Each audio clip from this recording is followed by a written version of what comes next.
Hi Chelsea fans, Chels Daft here with another of my videos.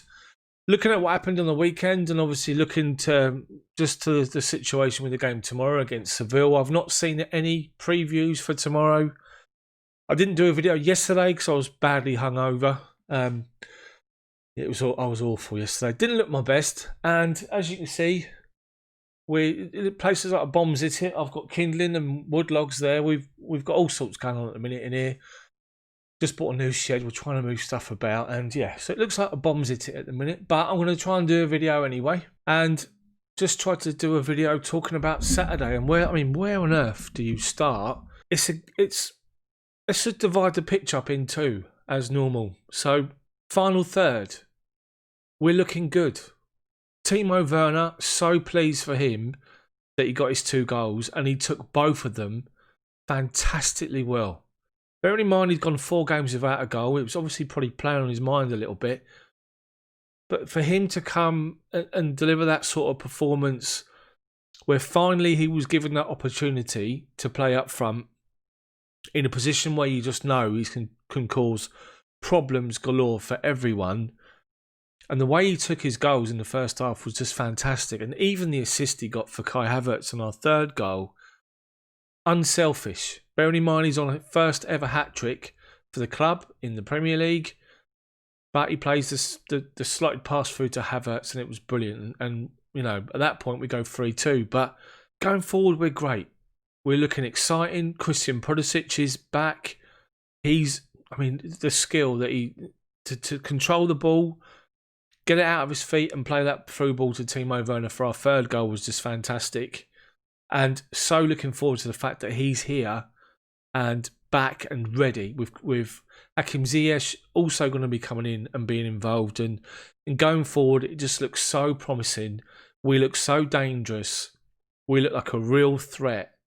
And we are going to score goals. No matter what combinations you've got in there, we have got the players to score goals. The problem that we've got, and for me, I think it's just twofold. And I think it's first and foremost confidence at the back and leadership. That's what the issue is for me. There's not enough talkers in that back four. There's not enough voices. There's not enough organisation. Frank Lampard and everybody else on the sidelines can only do what they can, shouting and bellowing at the players, talking to them before the game, talking to them at half time.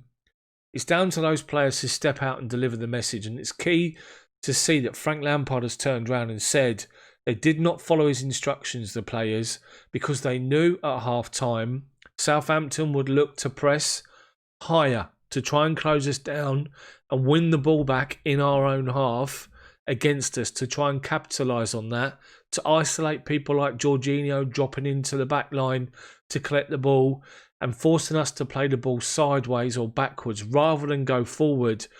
And just to try and totally negate N'Golo Kanté in the central midfield position. And they did it. They did it to an absolute T. And you have to hold your hands up and say, Southampton, bearing in mind, this manager, they were thumped 9 by Leicester. He held on to his job. And since that happened, he's got those players together and they're playing for each other. They're playing for him. And there's just a never say die. And it's brilliant for Southampton, and credit to them.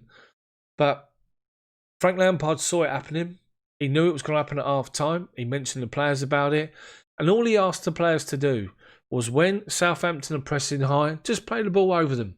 Over that high press, beyond the midfield, into the channels, and into the forward positions. And we didn't do it. Did not do it. We continued to go sideways or backwards. We caused our own problems. We made individual mistakes for all 3 goals.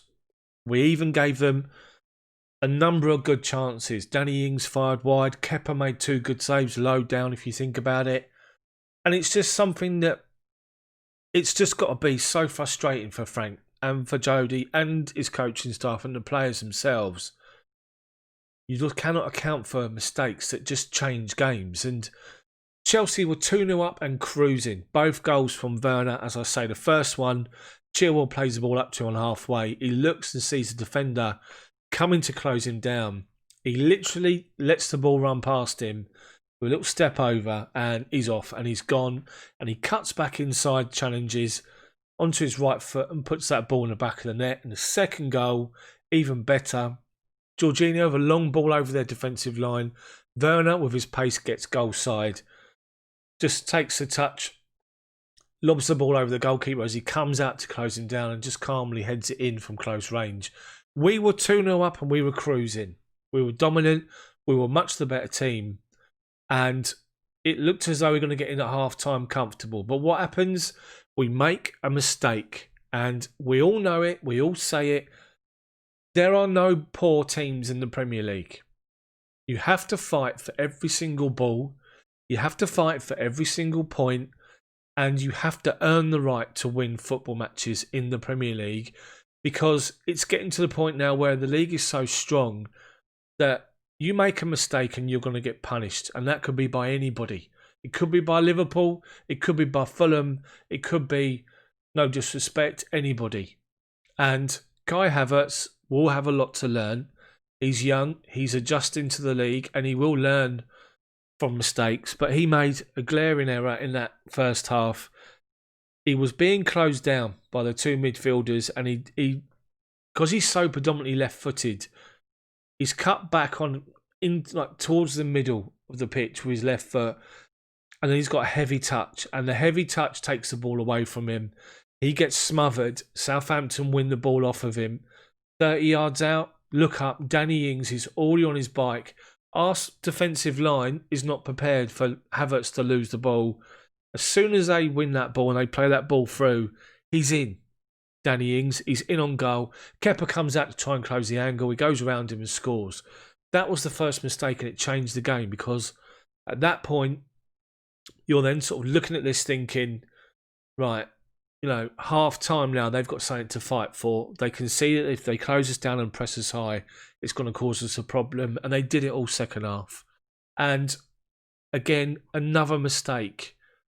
We don't close the ball down properly. Ball comes inside. Romu plays a long ball over the top, similar to what we did for the Werner second goal. But Kurt Zuma's read it. And Zuma comes out. And rather than take his time, because the defender or the attacker's just sort of closing him down but not sort of harassing him, Zuma tries to play a half volley high, like his legs off the floor. He underhits the ball, which is the first mistake. The second mistake is then Kepa comes off of his line, but knowing that he can't bring anybody down because you just get sent off and it's a penalty, he comes out, but he doesn't make himself big enough. And he doesn't do enough with the challenge. And it goes past him. They then hit the post. We try to recover. But by that point, we're all over the place. And Southampton score a well-deserved goal to make it 2-2. They were dominant second half because they did exactly what we said they're going to do, what Frank Lampard said they're going to do, and the players didn't listen. But then we kicked back on and we got the third goal. As I said, the great move to go 3-2. And then we give away stupid free kicks. We give the possession away. Hakim Ziyech, believe it or not, gives a pass away. They play the ball down the left-hand side. Reece James makes a stupid tackle out wide. When all you've got to do, which we all know growing up playing football, when someone's out on that byline, just stand up and make them play the ball rather than dive in. We give away a stupid free kick. They lump the ball in the box. It's half cleared. But as the ball comes back inside, it's Tammy Abraham, who's not a defensive-minded player, who lets the guy come off of him, and the guy gets the header, deflects the header. It's going one way. It gets deflected. Kepa can't get there, and it's a 3-3. And you could just see it happening, and Chelsea just need to stop conceding goals, but it's a real confidence thing. And the only way you can build confidence is by picking yourselves up. I thought we were getting there with Crystal Palace. Maybe Mendy in goal. Maybe Thiago Silva in the back four has a real influence, a calming influence, Silva, which is exactly what we need. And it looked as though we are going to kick on. But it all fell apart and unravelled again. But the players need to just be aware of this, of slipping into this just mentality of just knocking the ball sideways and backwards, and just, we've got to try to be on the front foot. And if the manager tells you they're going to press you high, play over their press. do it. Don't try and hold on to the ball and stupid passes, putting yourself in difficulty. And it's just such a frustrating result. But then you look around the league and everybody else is conceding goals. It's just we are just conceding too many.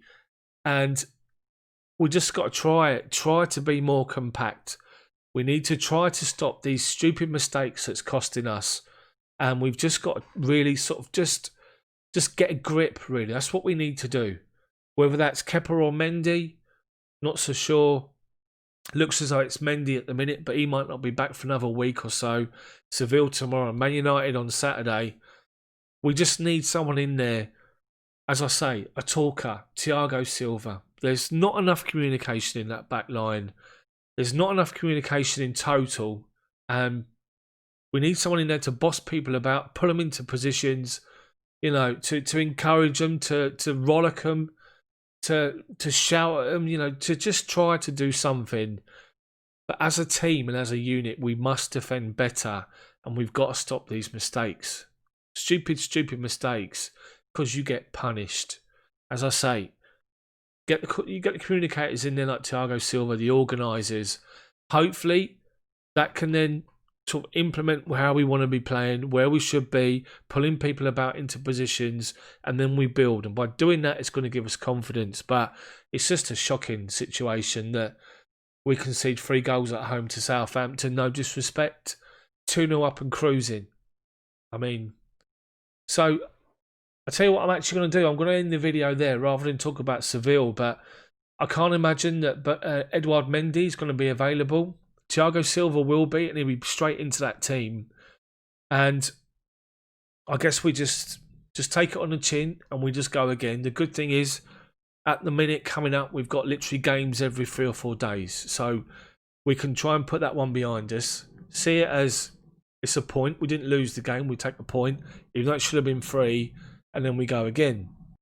So tomorrow's video will be the preview to Seville Champions League. And they're a good side, as we see in the Europa League final. They've got plenty of weapons. They're organised. They've got a lot of fight and determination, and we've got to match them first and then hope that our quality that we've got in the team that's available to us can come through. But we must stop these individual errors, and we need to get our defensive confidence as soon as possible. Let me know what you think about the video. Post your comments in the comments section below. Your take on the game on Saturday. Also, smash that like button for me if you like the video. Then subscribe to the channel. But make sure you hit the bell for notifications so you don't miss my videos come out, which is pretty much daily during the week.